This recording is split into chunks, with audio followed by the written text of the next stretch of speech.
Which of the following statement regarding the provision of the Constitution of India?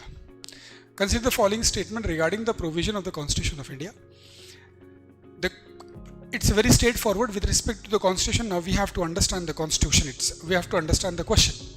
The Constitution empowers the state. Now Constitution, what does? Constitution empowers the state government, okay, to choose its language. Now this is a question for language for official purpose. Now yes, language issue is there in the country.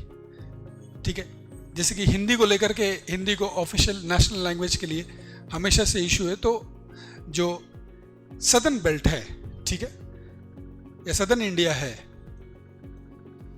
Southern India, ये इसको oppose करता है. ठीक है, जैसे कि generally हम इन्हें कहते हैं संगम लिटरेचर वाले, संगम लिटरेचर वाले, ये इन्हें अपोज करते हैं. अब ये एक्सपेक्टेड है कि क्वेश्चन बनाएगा. तो इंडिया में नेशनल लैंग्वेज कोई भी नहीं है.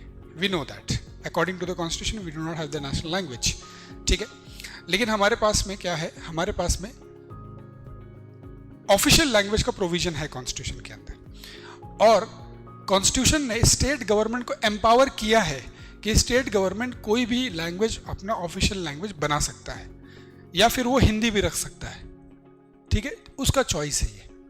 ठीक है, तो this statement in that context is correct. All the proceeding in the supreme court, सारी प्रोसीडिंग जो सुप्रीम कोर्ट में है, ठीक है, और in every high court shall be in English language. या this is correct. until parliament by law otherwise provide it, or parliament by law change the language, then it is allowed. Only parliament is allowed to change the language, and that is correct according to the constitution itself, because this is directly mentioned in the constitution itself.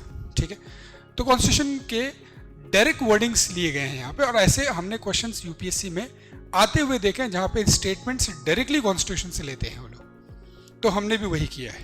ठीक है, ताकि थोड़ी language की complexity रहे आपके लिए, और साथ साथ में आपको एक हैबिट हो कि जब भी whenever I am reading certain article I should read the original text of the article.